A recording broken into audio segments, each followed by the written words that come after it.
4th of July is just 1 week away. So today is going to be a shorty episode on the 4th of July and sleep, specifically fireworks and sleep. Hi, I'm Allison Egidi, a pediatric sleep and wellness coach and a mom of two. I love to help parents find solutions. This is How Long Till Bedtime.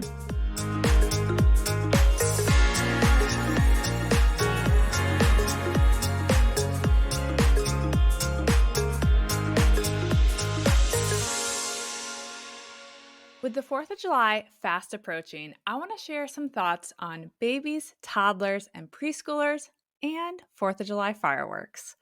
First of all, it's pretty unusual that fireworks start before 9 p.m. So if you're thinking about keeping your little one up for fireworks, you're probably looking at a 10 p.m. bedtime at best. For most of the parents in my community, that is going to be hours after their child typically goes to bed. So I often get asked how I have handled 4th of July in the past with my girls. For those of you who don't know, my girls are now almost 8 years old and 9 years old. And I will tell you that they didn't stay up for fireworks until maybe 2 years ago when they were almost 6 and 7 years old. The primary reason was that a 10 p.m. night for Addison, my oldest, would have resulted in several days of irritability, and it just was not my idea of a good time because it took her a while to recover from those later nights. But for the past 2 years, they have stayed up for fireworks one night during the 4th of July celebration period, and they've done pretty well recovering. Now, in the 2 years prior to these previous 2 years where I did let them stay up, we actually did arrange for the girls to see some fireworks that were set off at a friend's or family member's house before it got dark. So they got to say that they saw fireworks, and I still got to get them to bed at a reasonable hour. So we kind of all won. And I'm going to be honest with you guys, I don't feel bad or regret waiting to let them stay up for fireworks. Now that they are older and Addison has an easier time recovering from those later nights, I'm happy to let them see fireworks. They enjoy them, and now I feel like they will actually remember them. But I had no interest in keeping them up when they were babies or even preschoolers because they likely weren't going to remember them, and it was going to result in a long next day or even couple of days. So, in those early years, logistically, what typically happened was that either Mike or I also didn't see fireworks. Because let's be real, it is virtually impossible to find a babysitter for the 4th of July. So some years we would attend a party earlier in the day or evening, and then I would just head home with the girls, and Mike would probably stay for the fireworks. And I was okay with that because as much as I love a good 4th of July party and fireworks, it just wasn't ideal during that season of my life. So that's how we handled 4th of July for several years with our kids. I also want to address a very common concern that I hear from parents who do know that they want to keep their baby or child home and skip the fireworks. A lot of times, families will worry that the fireworks are going to wake their children up. If you have a child who currently sleeps soundly through the night, I actually want to encourage you not to spend much time worrying about this. Fireworks will be going off at a time when your child should be very soundly asleep.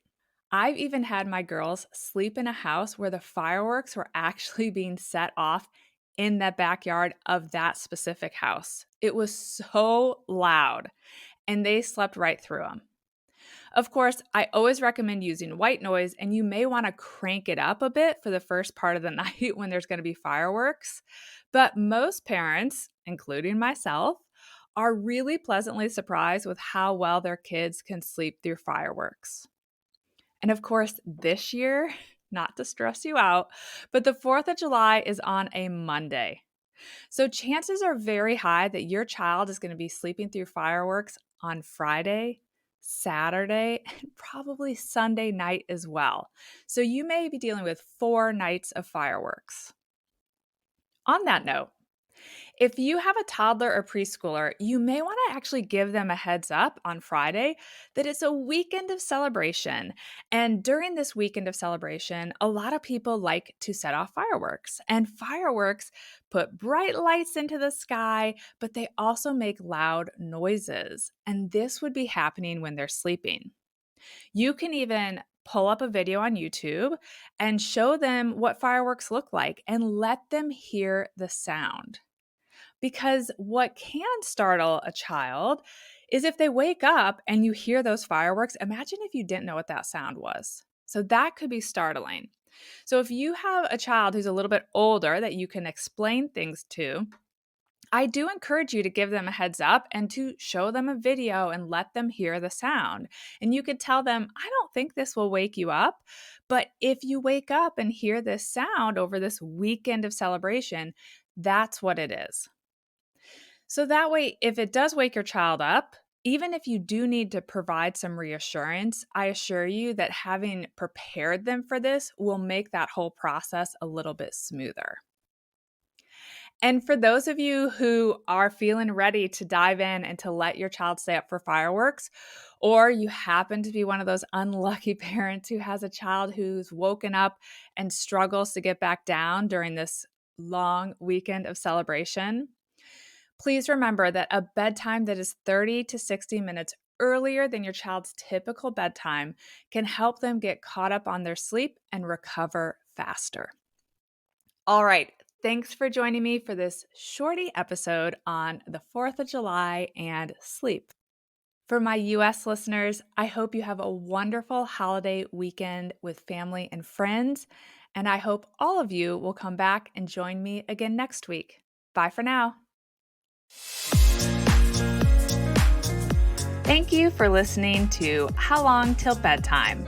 To learn how we can work together to improve your child's sleep, please visit sleepandwellnesscoach.com.